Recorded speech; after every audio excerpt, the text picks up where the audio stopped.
사회 분야 민생 토론회 후속 조치 점검 회의에 이어 경제 분야 정책들의 후속 조치 진행 상황을 살펴보기 위해서 회의를 열었습니다. 제가 지난 회의에서 민생 토론회의 두 가지 원칙을 말씀드렸습니다. 검토만 하지 않고 빠르게 행동하는 정부가 되겠다는 것, 그리고 정책 공급자의 시각이 아니라 정책 수요자인 국민 입장에서 정부 부처 간의 벽을 허물고 협업을 통해 신속하게 해결책을 찾는다는 것입니다. 오늘은 먼저 우리 민생토론회의 진행 방식이 과거와 얼마나 달라졌는지 간단히 말씀을 드리겠습니다. 올해 1월부터 총 24차례 개최한 국민과 함께하는 민생토론회는 말 그대로 국민에 의한, 국민을 위한 국민의 토론회라고 할 수 있습니다. 민생토론회 준비 단계부터 여러 부처가 함께 모여 국민의 목소리를 반영해서 의제를 정했습니다. 또 토론회에는 많은 국민들께서 참여해서 자유롭게 의견을 내주셨습니다. 그리고 시간을 끌지 않고 현장에서, 토론회 현장에서 즉각 답을 내놓고 또 정책에 바로 반영을 시켜왔습니다. 또한 지난 3개월 동안 민생토론회는 국민이 원하는 곳은 어디든 찾아갔습니다. 그야말로 이동하는 민생토론회였습니다.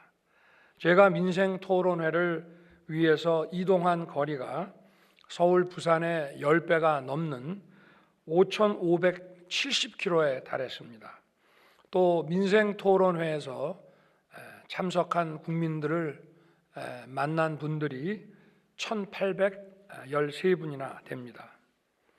그 가운데에는 우리의 미래를 이끌어갈 중학교 1학년 학생도 있었고 대한민국의 위대한 역사를 함께 쓰신 88살의 어르신도 계셨습니다. 늘봄학교 토론회에서는 4자녀를 둔 워킹맘을 만나 육아의 어려움에 대해 생생하게 들을 수 있었습니다. 청년 토론회에서는 청년들이 마주한 현실의 장벽을 함께 고민했습니다. 이처럼 국민께 직접 개선을 약속한 240개 과제의 해결책을 찾는 것을 정부의 최우선으로 삼았습니다.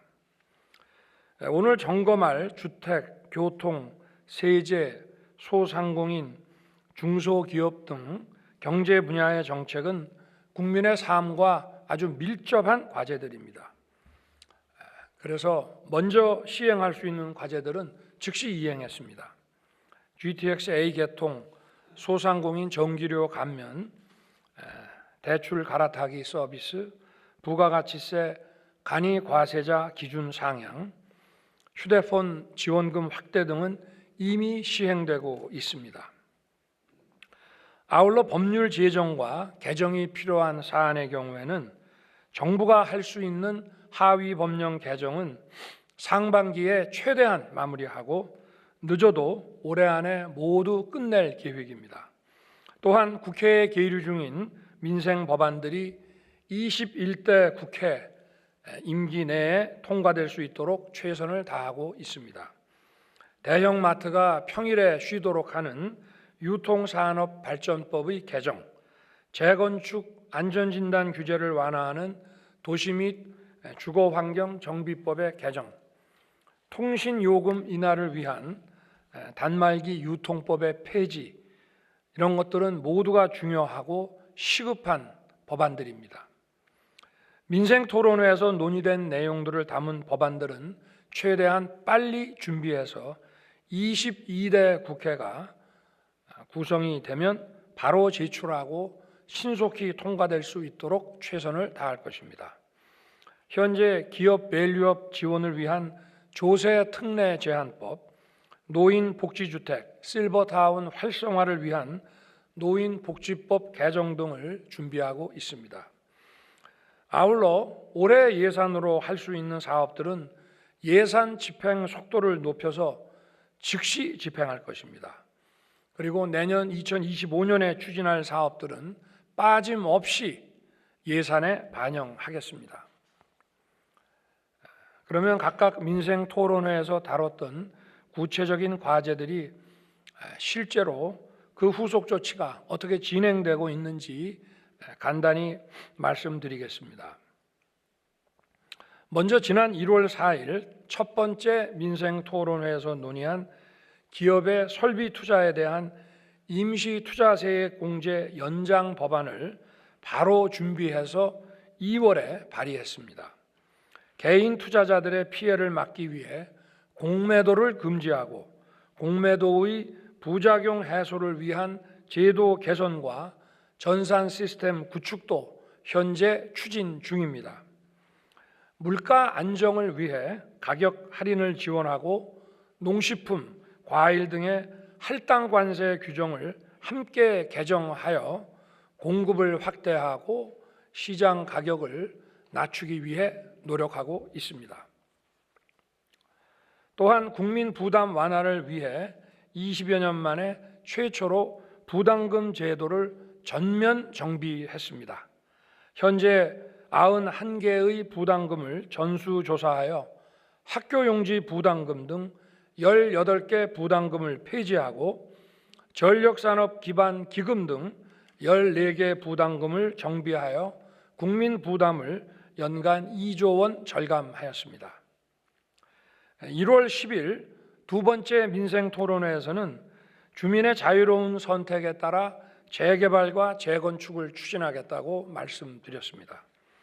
안전진단 없이 재건축 착수를 허용하도록 도시정비법 개정안을 2월에 발의했으며 재개발 추진에 발목을 잡았던 노후도 요건을 완화하는 시행령을 3월에 개정해서 지금 시행 중입니다. 이와 함께 지난 1월 말에는 노후 계획도시 정비 활성화를 위한 미래도시지원센터를 1기 신도시 5개 지역에 모두 설립하고 노후 계획도시 정비에 대한 설명회를 지역별로 60여 차례 이미 개최했습니다. 참석자가 수천 명에 달할 정도로 주민들의 기대와 관심이 높았었습니다. 1월 17일 네 번째 민생토론회에서는 낮은 금리 갈아타기 서비스를 주택담보대출과 전세대출까지 확대하는 방안을 내놓았습니다. 약 17만 명이 1인당 153만 원의 이자 절감 혜택을 보게 됐습니다. 또한 국민의 안정적인 자산 형성을 돕기 위해 금융투자소득세를 폐지하고 ISA 세제 혜택을 확대하는 소득세법과 조세특례 제한법 개정안도 2월에 함께 발의했습니다. 1월 25일 여섯 번째 민생토론회에서 약속드린 교통혁신도 구체적 성과를 만들어냈습니다. 그동안 뚜렷한 진전이 없었던 사업들이 민자 사업 등 실현 가능한 방식을 찾아 새롭게 추진되고 있고 이를 통해 우리 경제의 선순환이 일어나고 있습니다. 먼저 GTX A 노선의 수서 동탄 구간을 3월 30일에 개통하여 출퇴근 시간을 3분의 1로 단축시켰습니다. 또한 지하철처럼 예매 없이 이용하고 환승 할인도 가능하게 해서 이용의 편리성도 높였습니다. 첫날 이용객만 약 19,000명에 이를 정도로 GTX의 정시성과 확실한 시간 단축에 국민들께서 만족해 하셨습니다. GTX B 노선은 3월 7일, C 노선은 1월 25일에 착공했으며 DEF 노선은 내년 상반기 국가철도망 계획에 반영하여 예타에 즉시 착수할 것입니다. 또한 민생토론회를 통해 제안된 지방권 광역 급행철도도 XTX 프로젝트로 차질 없이 진행되고 있습니다. 대전 충청권 CTX는 민자로 제한되어 이번 달 민자 적격성 조사에 들어갑니다. 대구 경북권 DTX도 상반기 중 예타 등 관련 행정 절차가 신속하게 추진될 것입니다. 아울러 오늘 오후에는 철도 지하화 프로젝트를 위해 정부와 지방자치단체, 공공기관 또 연구기관이 모두 참여하는 철도 지하화 프로젝트 추진 협의체가 출범합니다. 2월 8일 11번째 민생토론회에서는 소상공인 지원 강화를 약속드렸습니다. 소상공인의 경영부담 완화를 위해 간이과세자 기준을 상향하는 부가세법 시행령을 2월에 개정했습니다. 제가 전통시장을 다니고 소상공인을 만날 때마다 현행 8천만 원의 간이과세 기준을 좀 상향시켜 달라는 요청을 계속 받아왔습니다. 그래서 일단 법 개정 없이 시행령으로 가능한 1억 400만 원까지 간이과세자 기준 시행령을 개정했습니다. 정부는 앞으로 간이과세자 기준을 법 개정을 통해서 계속 상향하는 방안을 추진할 것입니다. 아울러 금융권과 정부가 함께 총 2조 3천억 원 규모의 이자 환급과 대환 대출 공급을 시행해서 소상공인의 부담을 확 덜어드렸습니다. 상생 프로그램 시행을 위해서 함께 노력해 주신 은행 경영진들에게 감사드리고 앞으로도 경쟁과 혁신을 촉진해서 금융산업의 경쟁력이 높아지고 또 금융소비자들에게 그 혜택이 돌아갈 수 있도록 은행권에서 많은 역할을 해 주시기 바랍니다. 3월 19일 21번째 토론회에서는 주거와 관련한 목소리를 경청했습니다. 특히 청년 주거 정책을 집중 지원해 달라는 요청이 많았습니다. 그래서 제가 민생 토론회 그날 국토부 장관에게 청년 주거 정책과를 신설하도록 지시했습니다. 노동 문제도 그동안 다른 관점에서 지금까지와 다른 관점에서 해결책을 찾고 있습니다. 우리 정부는 기업의 경쟁력과 생산성을 높이면서도 노동자들의 보수와 처우가 향상되도록 추진하고 있습니다. 특히 노조에 가입되어 있지 않은 미조직 근로자들의 권익 증진은 국가가 관심을 가지고 직접 챙겨야 합니다. 노사 문제는 노사 간의 합의가 중시되는 것이고 정부는 노사 간의 협상력의 균형을 위해서 노력해야 되는 것입니다만 미조직 근로자의 권익 증진은 정부가 직접 챙겨야 합니다. 저는 고용노동부에 사용자와 미조직 근로자를 중재하고 미조직 근로자를 지원하는 미조직 근로자 지원과를 설치하도록 지시할 것입니다. 또 최근에 일부 정부 지원 사업의 기준이 신혼부부에게는 오히려 결혼 페널티로 작용한다는 청년들의 지적이 있습니다. 이번에는 이를 확실하게 바꾸겠습니다. 버팀목 전세자금 대출을 받을 수 있는 개인소득 기준이 연 5천만 원 이하입니다. 신혼부부는 두 사람을 합쳐 7,500만 원이 기준이어서 대출을 받기 위해서 혼인신고를 미루는 일이 비일비재합니다. 앞으로 신혼부부에 대한 소득 기준을 1인당 각 5천만 원씩 합해서 1억 원으로 올리겠습니다.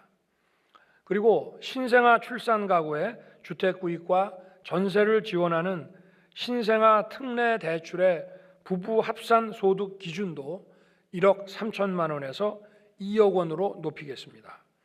근로장려금의 경우 개인 기준은 연소득 2,200만 원 이하인데 부부 합산 기준이 3,800만 원 이하입니다. 부부 합산의 경우에도 각 2억 2천만 원을 더해서 4,400만 원으로 상향 조정하겠습니다. 심각한 저출생 문제 해결만큼 중요한 과제가 없습니다.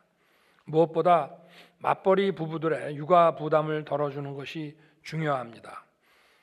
현재 내국인 가사 도우미와 간병인 분들의 임금 수준은 맞벌이 부부들이 감당하기에 부담이 큰 것이 현실입니다. 국내에 이미 거주 중인 16만 3천 명의 외국인 유학생과 3만 9천 명의 결혼 이민자 가족분들이 가사 육아 분야에 취업할 수 있도록 허용해 주는 것이 효과적인 방법이 됩니다. 그러면 가정 내 고용으로 최저임금 제한도 받지 아니하고 수요 공급에 따라 유연한 시장이 형성될 것입니다. 외국인 유학생과 배우자분들은 한국어 능력도 상당하고 국내 생활에 이미 적응한 상태이기 때문에 육아와 가사를 돌보는데 상당한 장점이 있을 것으로 생각됩니다. 법무부와 고용부 등 관계부처에서는 국내 체류 중인 외국인 분들에게 안심하고 부모님들이 아이를 맡길 수 있도록 적극 대책을 수립해 주기 바랍니다. 한편 지역 민생 토론회에서 논의된 사안들을 놓치지 않고 빠짐없이 신속하게 추진하고 있습니다. 2월 26일 충남 서산 민생 토론회 이후 국방부는 군사시설 보호구역 1억 평을 해제하는 구체적인 내용을 즉각 고시했습니다. 3월 4일 대구 토론회 이후에는 대구 경북 신공항 추진을 위한 특수목적법인에 공공기관이 참여하는 협약이 체결됐습니다. 아울러 광역철도 건설, 고속도로, 철도 지하화와 같은 주민들의 수건 사업도 계획대로 진행되도록 꼼꼼하게 챙기고 있습니다. 지난 3월 14일 전남 민생토론회 이후에는 전남 어업인들의 요청에 따라 중국 불법 조업에 대한 특별 단속을 현재 실시하고 있습니다. 이처럼 민생토론회의 주인공은 국민 여러분입니다. 우리 정부가 가장 달라진 것은 정책 아젠다를 정책 공급자인 정부의 시각에서 결정하지 않고 정책 수요자인 국민의 목소리를 듣고 국민의 입장에서 아젠다를 발굴하여 추진한다는 것입니다. 이것이 바로 국민들께서 기다렸던 일하는 정부, 행동하는 정부의 모습이라고 생각합니다. 국민의 삶이 국민들께서 변화를 직접 체감하고 만족하실 때까지 앞으로도 민생토론회를 통해 국민 여러분과 긴밀하게 소통하겠습니다. 오늘은 소통 전문가께서 참석해서 지금까지 진행되어 온 민생토론회를 보시고 그와 관련한 또 제언을 해 주실 것으로 알고 있습니다. 참석한 장관님과 실무자들도 민생토론회 발전 방안에 대해 가감없이 말씀해 주시기 바랍니다. 열린 마음으로 모든 평가와 제언을 수용해서 오로지 국민을 위한 민생토론회를 만들어 가겠습니다. 감사합니다.